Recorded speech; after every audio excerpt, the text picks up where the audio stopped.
بسم اللہ الرحمن الرحیم۔ اور اگر 1 یا 2 دن خون آیا، پھر 15 دن پاک رہی، پھر 1 یا 2 دن خون آیا تو بیچ میں 15 دن تو پاکی کا زمانہ ہے۔ ادھر ادھر یا 1-2 دن جو خون آیا ہے وہ بھی حیض نہیں بلکہ استحاضہ ہے۔ دیکھیں ایک عورت ہے، اس کو 1 یا 2 دن خون آیا، کیونکہ آپ نے بتایا تھا کہ خون کی زیادہ سے زیادہ حیض کی مقدار کتنی ہے؟ ٹھیک ہے، زیادہ سے زیادہ 10 اور کم سے کم 3 دن۔ ایک عورت کو 2 دن خون آیا، پھر وہ 15 دن تک جو ہے پاک رہی، یعنی کہ اس کو خون نہیں آیا، پھر اس کے بعد پھر اس کو 2 دن خون آیا۔ تو مجھے یہ بتاؤ، یہ خون جو ہے یہ حیض کا ہے یا استحاضہ کا ہے؟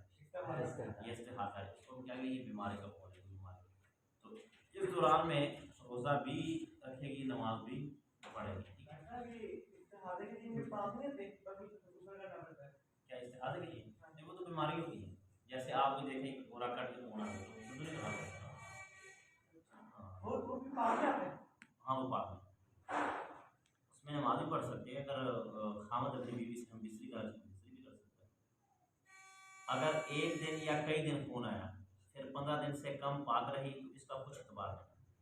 اگر 1 دن یا کئی دن خون آیا، پھر 15 دن سے کم پاک رہی تو اس کا کچھ اعتبار نہیں، بلکہ یوں سمجھے گے کہ گویا اول سے آخر تک برابر خون جاری رہا۔ سو جتنے دن حیض کے آنے کی عادت ہو اتنے دن اتنے دن تو حیض کے ہیں، باقی سب استحاضہ ہے۔ مثال اس کی یہ ہے کہ کسی کو ہر مہینے کی پہلی اور دوسری اور تیسری تاریخ میں حیض آنے کا معمول ہے، پھر کسی مہینے میں ایسا ہوا کہ پہلی تاریخ کو خون آیا، پھر 14 دن پاک رہی، پھر 1 دن خون آیا، تو ایسے سمجھیں گے کہ 16 دن گویا برابر خون آیا۔ سو اس میں سے 3 دن اول تو حیض کے ہیں اور 13 دن استحاضہ ہیں، اور اگر چوتھی، پانچویں، چھٹی تاریخ حیض کی عادت تھی تو یہی تاریخ حیض کی ہیں، اور 3 دن اول کے اور 10 دن بعد کے استحاضہ کے ہیں۔ اور اس کا کچھ عادت نہ ہو بلکہ پہلے خون آیا ہو تو 10 دن حیض ہے اور باقی دن استحاضہ ہے۔ اب دیکھیں یہ غور سے سمجھیں کہ اگر 1 دن یا کئی دن خون آیا، 1 دن یا کئی دن خون آیا، پھر 15 دن سے کم پاک رہی تو اس کا کچھ اعتبار نہیں، بلکہ یہ سمجھے گی کہ گویا اول سے آخر تک برابر خون جاری رہا۔ سو جتنے دن حیض آنے کی عادت ہے اتنے دن حیض کے ہیں، باقی سب استحاضہ کے ہیں۔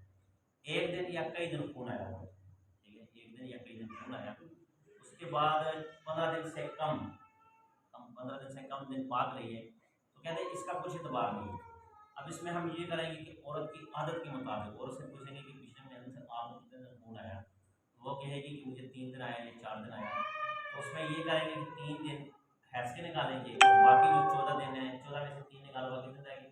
11 دن استحاضہ کے ہو گئے۔ وہ 11 دن کیا سمجھیں گے کہ وہ بیماری ہے، بیماری کی وجہ سے خون آیا، لہٰذا اس بیماری میں نماز بھی پڑھے گی، روزہ بھی رکھے گی، اور اگر بیوی سے ہم کرے گا تو وہ بھی رکھے گا۔ ٹھیک ہے، کیونکہ حیض کے ایام میں نبی پاک صلی اللہ علیہ وسلم نے اور قرآن مجید نے منع فرمایا کہ بیوی کے ساتھ ہم بستری نہیں کر سکتے، اس حالت میں بیوی کے ساتھ ہم بستری کرنا حرام ہے۔ ٹھیک ہے، عمل کے زمانے میں جو خون آئے وہ بھی حیض نہیں بلکہ استحاضہ ہے، چاہے جتنے دن آئے۔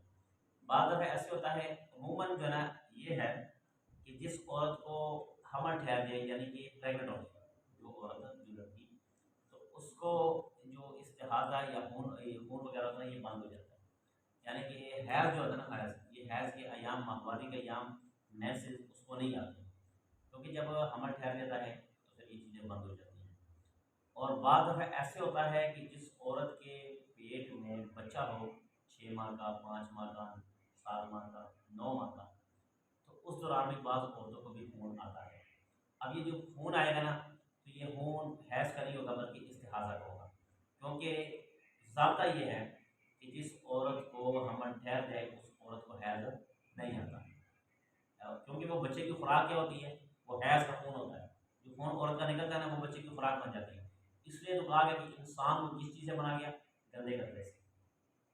انسان کو گندے پانی سے بنایا گیا نا، ادھر سے مرد کا پانی، ادھر سے عورت کا پانی، تو یہ جو پانی آتا ہے یہ ناپاک ہوتا ہے نا، یہ ناپاک پانی پھر بچے کی خوراک بنتا ہے، اس لیے کہ یہ آتا نہیں ہے، تو اگر یہ آج اس دوران حمل کے تو اس کو ہم کیا کہیں گے؟ استحاضہ کہیں گے۔ استحاضہ کیا؟ کہ بیماری کی وجہ سے آیا، کوئی بیماری ہے، تو لہٰذا پھر وہ نماز بھی پڑھے گی، روزہ بھی رکھے گی، اور اگر خامد میں بستری کرنا چاہے تو وہ بھی کرے گا۔ سمجھ آ گئی؟ ٹھیک ہے، بچہ پیدا ہونے کے وقت، بچہ نکلنے سے پہلے جو خون ہے وہ بھی استحاضہ ہے، بلکہ جب تک بچہ آدھے سے زیادہ نہیں کرائے تب تک جو خون آئے اس کو استحاضہ ہی کہیں گے۔ بچہ پیدا ہونے سے پہلے جو خون آئے وہ استحاضہ ہے۔ بعض دفعہ آدھا بچہ باہر ہے آدھا اندر ہے، ٹھیک ہے، اس صورت میں جو خون آئے وہ بھی کیا ہے؟ استحاضہ ہے۔ بچہ نکل آئے یا اس کا 3% وہ نکل آیا اور 1% اندر ہے، تو جو خون آئے گا اس کو حیض کہیں گے، ٹھیک ہے نا، حیض نہیں بلکہ اس کو کہتے ہیں نفاس کا خون، اس کو نفاس کا خون کہتے ہیں، ٹھیک ہے نا۔ تو وہ پھر اس صورت میں جب بچہ پیدا ہو جاتا ہے تو اس میں بھی ہوتا ہے کہ 30 دن 35 دن 38 دن 40 دن 21 دن تک عورت کو مسلسل نفاس کا خون آتا ہے۔